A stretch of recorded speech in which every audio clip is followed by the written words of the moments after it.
The Book of Esther. Now it came to pass in the days of Ahasuerus, this was the Ahasuerus who reigned over 127 provinces from India to Ethiopia. In those days when King Ahasuerus sat on the throne of his kingdom, which was in Shushan the citadel, that in the 3rd year of his reign he made a feast for all his officials and servants, the powers of Persia and Media, the nobles, and the princes of the provinces being before him, when he showed the riches of his glorious kingdom and the splendor of his excellent majesty for many days, 180 days in all. And when these days were completed, the king made a feast lasting 7 days for all the people who were present in Shushan the citadel, from great to small, in the court of the garden of the king's palace. There were white and blue linen curtains fastened with cords of fine linen, and purple on silver rods and marble pillars, and the couches were of gold and silver on a mosaic pavement of alabaster, turquoise, and white and black marble. And they served drinks in golden vessels, each vessel being different from the other, with royal wine in abundance, according to the generosity of the king. In accordance with the law, the drinking was not compulsory, for so the king had ordered all the officers of his household that they should do according to each man's pleasure. Queen Vashti also made a feast for the women in the royal palace, which belonged to King Ahasuerus. On the 7th day, when the heart of the king was merry with wine, he commanded Mehuman, Biztha, Harbona, Bigtha, Habagtha, Zethar, and Carcas, 7 eunuchs who served in the presence of King Ahasuerus, to bring Queen Vashti before the king, wearing her royal crown, in order to show her beauty to the people and the officials, for she was beautiful to behold. But Queen Vashti refused to come at the king's command, brought by his eunuchs. Therefore the king was furious, and his anger burned within him. Then the king said to the wise men who understood the times, for this was the king's manner toward all who knew law and justice, those closest to him being Karshina, Shethar, Admatha, Tarshish, Meres, Marsina, and Memucan, the 7 princes of Persia and Media, who had access to the king's presence and who ranked highest in the kingdom, what shall we do to Queen Vashti according to law, because she did not obey the command of King Ahasuerus, brought to her by the eunuchs? And Memucan answered before the king and the princes, Queen Vashti has not only wronged the king, but also all the princes, and all the people who are in all the provinces of King Ahasuerus. For the queen's behavior will become known to all women, so that they will despise their husbands in their eyes, when they report, King Ahasuerus commanded Queen Vashti to be brought in before him, but she did not come.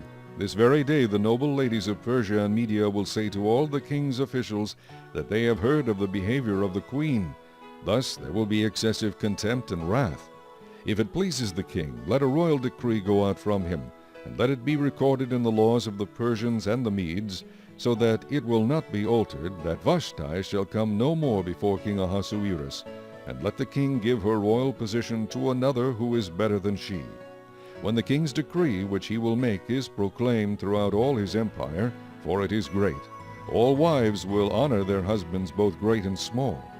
And the reply pleased the king and the princes, and the king did according to the word of Memucan.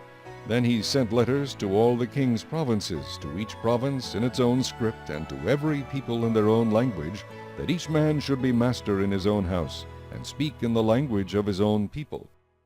Chapter 2. After these things, when the wrath of King Ahasuerus subsided, he remembered Vashti, what she had done, and what had been decreed against her. Then the king's servants who attended him said, Let beautiful young virgins be sought for the king, and let the king appoint officers in all the provinces of his kingdom, that they may gather all the beautiful young virgins to Shushan, the citadel, into the women's quarters, under the custody of Hegai, the king's eunuch, custodian of the women, and let beauty preparations be given them. Then let the young woman who pleases the king be queen instead of Vashti. This thing pleased the king, and he did so.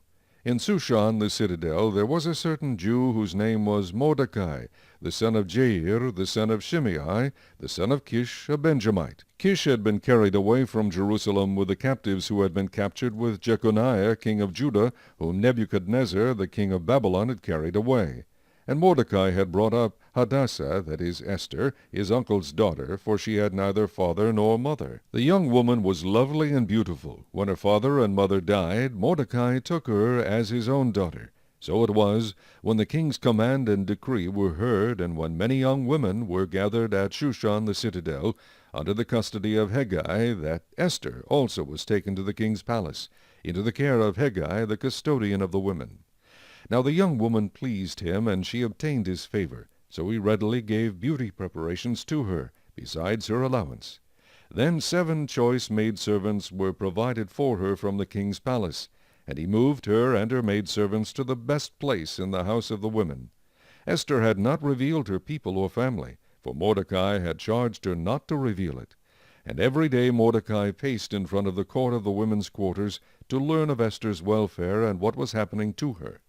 Each young woman's turn came to go in to King Ahasuerus after she had completed 12 months' preparation according to the regulations for the women, for thus were the days of their preparation apportioned, 6 months with oil of myrrh, and 6 months with perfumes and preparations for beautifying women. Thus prepared, each young woman went to the king, and she was given whatever she desired to take with her from the women's quarters to the king's palace. In the evening she went, and in the morning she returned to the second house of the women, to the custody of Shaashgaz, the king's eunuch, who kept the concubines. She would not go in to the king again, unless the king delighted in her and called for her by name. Now when the turn came for Esther, the daughter of Abihail, the uncle of Mordecai, who had taken her as his daughter, to go into the king, she requested nothing but what Hegai, the king's eunuch, the custodian of the women, advised. And Esther obtained favor in the sight of all who saw her. So Esther was taken to King Ahasuerus into his royal palace in the 10th month, which is the month of Tebeth, in the 7th year of his reign. The king loved Esther more than all the other women, and she obtained grace and favor in his sight more than all the virgins. So he set the royal crown upon her head, and made her queen instead of Vashti. Then the king made a great feast, the feast of Esther, for all his officials and servants, and he proclaimed a holiday in the provinces, and gave gifts according to the generosity of the king. When virgins were gathered together a second time, Mordecai sat within the king's gate. Now Esther had not revealed her family and her people, just as Mordecai had charged her, for Esther obeyed the command of Mordecai, as when she was brought up by him. In those days, while Mordecai sat within the king's gate, 2 of the king's eunuchs, Bigthan and Teresh, doorkeepers, became furious and sought to lay hands on King Ahasuerus. So the matter became known to Mordecai, who told Queen Esther, and Esther informed the king in Mordecai's name. And when an inquiry was made into the matter, it was confirmed, and both were hanged on a gallows. And it was written in the book of the Chronicles in the presence of the king. Chapter 3. After these things, King Ahasuerus promoted Haman, the son of Hammedatha the Agagite, and advanced him, and set his seat above all the princes who were with him. And all the king's servants who were within the king's gate bowed and paid homage to Haman, for so the king had commanded concerning him. But Mordecai would not bow or pay homage. Then the king's servants who were within the king's gates said to Mordecai, "Why do you transgress the king's command?" Now it happened, when they spoke to him daily, and he would not listen to them, that they told it to Haman, to see whether Mordecai's words would stand. For Mordecai had told them that he was a Jew. When Haman saw that Mordecai did not bow or pay him homage, Haman was filled with wrath. But he disdained to lay hands on Mordecai alone, for they had told him of the people of Mordecai. Instead, Haman sought to destroy all the Jews who were throughout the whole kingdom of Ahasuerus, the people of Mordecai. In the 1st month, which is the month of Nisan, in the 12th year of King Ahasuerus, they cast Pur, that is the lot, before Haman, to determine the day and the month, until it fell on the 12th month, which is the month of Adar. Then Haman said to King Ahasuerus, "There is a certain people scattered and dispersed among the people in all the provinces of your kingdom. Their laws are different from all other peoples, and they do not keep the king's laws. Therefore it is not fitting for the king to let them remain. If it pleases the king, let a decree be written that they be destroyed, and I will pay 10,000 talents of silver into the hands of those who do the work, to bring it into the king's treasuries." So the king took his signet ring from his hand and gave it to Haman, the son of Hammedatha the Agagite, the enemy of the Jews. And the king said to Haman, "The money and the people are given to you, to do with them as seems good to you." Then the king's scribes were called on the 13th day of the 1st month, And a decree was written according to all that Haman commanded, to the king's satraps, to the governors who were over each province, to the officials of all people, to every province according to its script, and to every people in their language. In the name of King Ahasuerus it was written and sealed with the king's signet ring. And the letters were sent by couriers into all the king's provinces, to destroy, to kill, and to annihilate all the Jews, both young and old, little children and women, in one day, on the 13th day of the 12th month, which is the month of Adar, and to plunder their possessions. A copy of the document was to be issued as law in every province, being published for all people, that they should be ready for that day. The couriers went out, hastened by the king's command, and the decree was proclaimed in Shushan the citadel.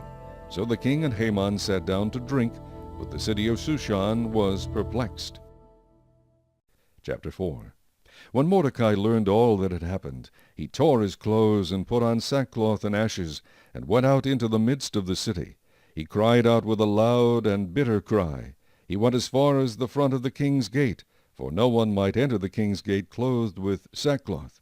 And in every province where the king's command and decree arrived, there was great mourning among the Jews, with fasting, weeping, and wailing, and many lay in sackcloth and ashes. So Esther's maids and eunuchs came and told her, and the queen was deeply distressed.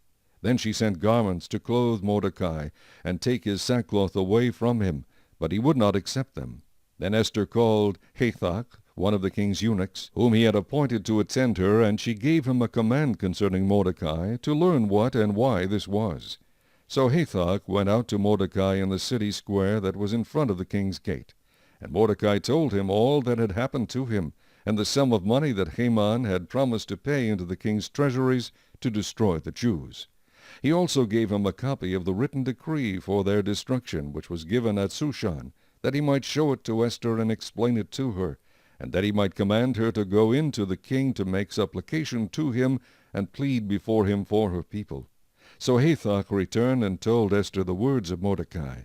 Then Esther spoke to Hathach and gave him a command for Mordecai. All the king's servants and the people of the king's provinces know that any man or woman who goes into the inner court to the king who has not been called, he has but one law: put all to death, except the one to whom the king holds out the golden scepter, that he may live. Yet I myself have not been called to go into the king these 30 days. So they told Mordecai Esther's words. And Mordecai told them to answer Esther, Do not think in your heart that you will escape in the king's palace any more than all the other Jews. For if you remain completely silent at this time, relief and deliverance will arise for the Jews from another place, but you and your father's house will perish. Yet who knows whether you have come to the kingdom for such a time as this? Then Esther told them to reply to Mordecai, Go gather all the Jews who are present in Shushan, and fast for me. Neither eat nor drink for 3 days, night or day. My maids and I will fast likewise. And so I will go to the king, which is against the law, and if I perish, I perish. So Mordecai went his way, and did according to all that Esther commanded him. Chapter 5. Now it happened on the 3rd day that Esther put on her royal robes, and stood in the inner court of the king's palace, across from the king's house, while the king sat on his royal throne in the royal house, facing the entrance of the house. So it was, when the king saw Queen Esther standing in the court, that she found favor in his sight, and the king held out to Esther the golden scepter that was in his hand. Then Esther went near and touched the top of the scepter. And the king said to her, What do you wish, Queen Esther? What is your request? It shall be given to you up to half the kingdom. So Esther answered, If it pleases the king, let the king and Haman come today to the banquet that I have prepared for him. Then the king said, Bring Haman quickly, that he may do as Esther has said. So the king and Haman went to the banquet that Esther had prepared. At the banquet of wine the king said to Esther, What is your petition? It shall be granted to you. What is your request? Up to half the kingdom it shall be done. Then Esther answered and said, My petition and request is this. If I have found favor in the sight of the king, and if it pleases the king to grant my petition and fulfill my request, then let the king and Haman come to the banquet which I will prepare for them, and tomorrow I will do as the king has said. So Haman went out that day joyful and with a glad heart. But when Haman saw Mordecai in the king's gate, and that he did not stand or tremble before him, he was filled with indignation against Mordecai.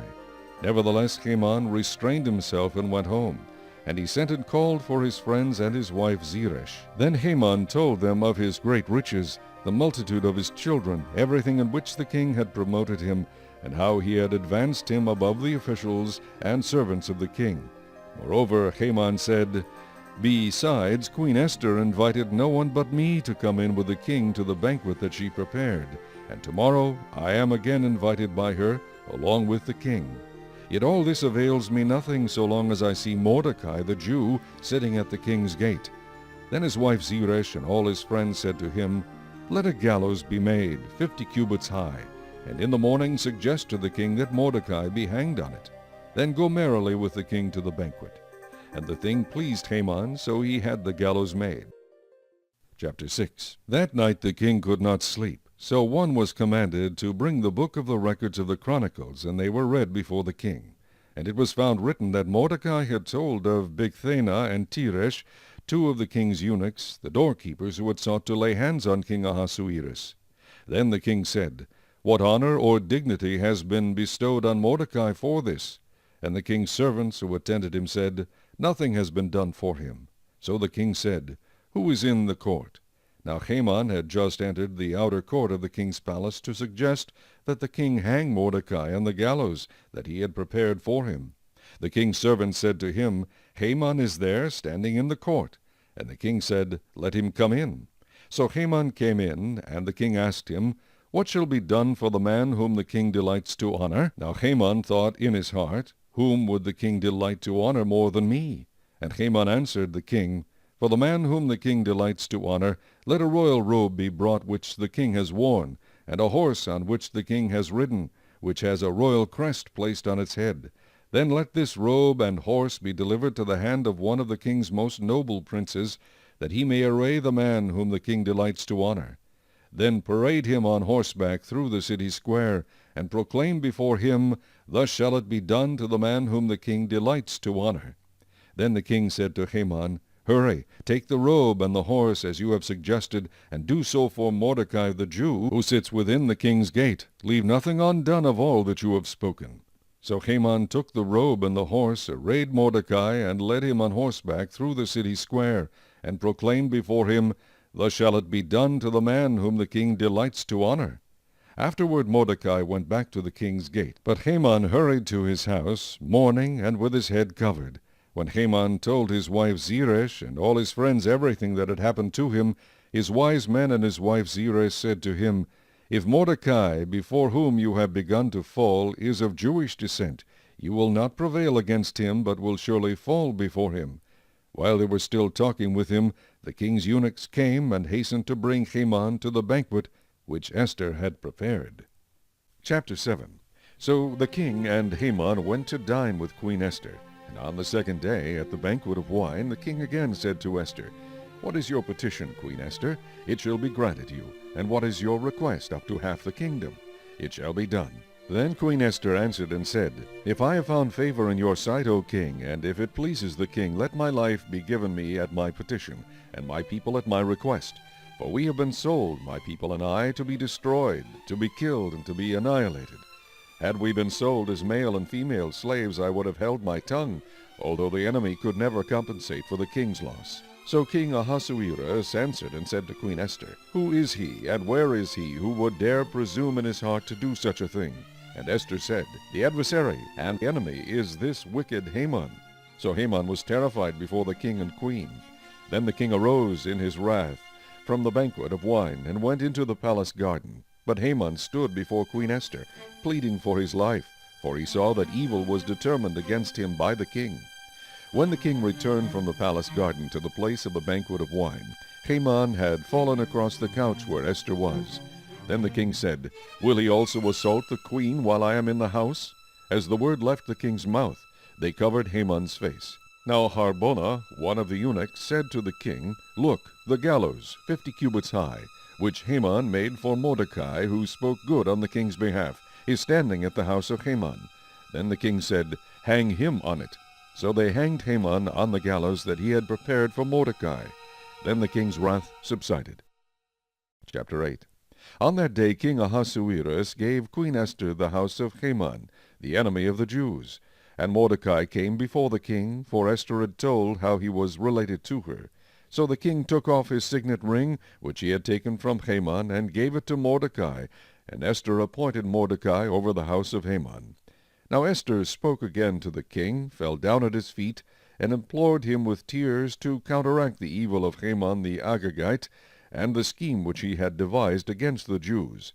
And the king held out the golden scepter toward Eshter. So Eshter arose and stood before the king, and said, If it pleases the king, and if I have found favor in his sight, and the thing seems right to the king, and I am pleasing in his eyes, let it be written to revoke the letters devised by Haman, the son of Hammedatha the Agagite, which he wrote to annihilate the Jews who are in all the king's provinces.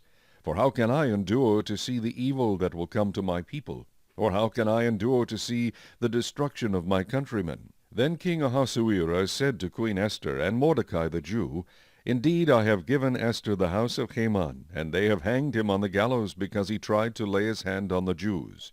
You yourselves write a decree concerning the Jews, as you please, in the king's name, and seal it with the king's signet ring. For whatever is written in the king's name, and sealed with the king's signet ring, no one can revoke.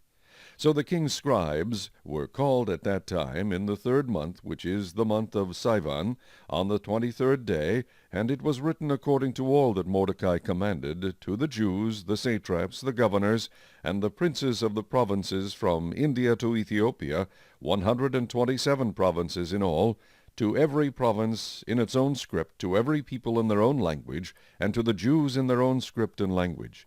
And he wrote in the name of King Ahasuerus, sealed it with the king's signet ring, and sent letters by couriers on horseback, riding on royal horses bred from swift steeds.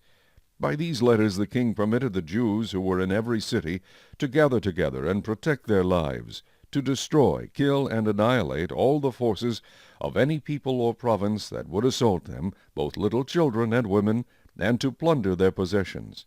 On one day in all the provinces of King Ahasuerus, on the 13th day of the 12th month, which is the month of Adar, a copy of the document was to be issued as a decree in every province, and published for all people, so that the Jews would be ready on that day to avenge themselves on their enemies. The couriers who rode on royal horses went out, hastened and pressed on by the king's command, and the decree was issued in Shushan the citadel. So Mordecai went out from the presence of the king in royal apparel of blue and white, with a great crown of gold, and a garment of fine linen and purple. And the city of Shushan rejoiced and was glad. The Jews had light and gladness, joy and honor. And in every province and city, wherever the king's command and decree came, the Jews had joy and gladness, a feast and a holiday. Then many of the people of the land became Jews, because fear of the Jews fell upon them. Chapter 9. Now in the 12th month, that is the month of Adar, on the 13th day, the time came for the king's command and his decree to be executed. On the day that the enemies of the Jews had hoped to overpower them, the opposite occurred, in that the Jews themselves overpowered those who hated them. The Jews gathered together in their cities throughout all the provinces of King Ahasuerus to lay hands on those who sought their harm. And no one could withstand them, because fear of them fell upon all people. And all the officials of the provinces, the satraps, the governors, and all those doing the king's work, helped the Jews, because the fear of Mordecai fell upon them. For Mordecai was great in the king's palace, and his fame spread throughout all the provinces. For this man Mordecai became increasingly prominent. Thus the Jews defeated all their enemies with the stroke of the sword, with slaughter and destruction, and did what they pleased with those who hated them. And in Shushan the citadel the Jews killed and destroyed 500 men, also Parshandatha, Dalphon, Aspatha, Poratha, Adeliah, Aradatha, Parmashta, Arasai, Aradai, and Vajezatha. The 10 sons of Haman, the son of Hammedatha, the enemy of the Jews, they killed, but they did not lay a hand on the plunder. On that day the number of those who were killed in Shushan the citadel was brought to the king. And the king said to Queen Eshter, The Jews have killed and destroyed 500 men in Shushan the citadel, and the 10 sons of Haman. What have they done in the rest of the king's provinces? Now what is your petition? It shall be granted you. Or what is your further request? It shall be done. Then Eshter said, If it pleases the king, let it be granted to the Jews who are in Shushan to do again tomorrow, according to today's decree, and let Haman's 10 sons be hanged on the gallows. So the king commanded this to be done. The decree was issued in Shushan, and they hanged Haman's 10 sons. And the Jews who were in Shushan gathered together again on the 14th day of the month of Adar, and killed 300 men at Shushan, but they did not lay a hand on the plunder.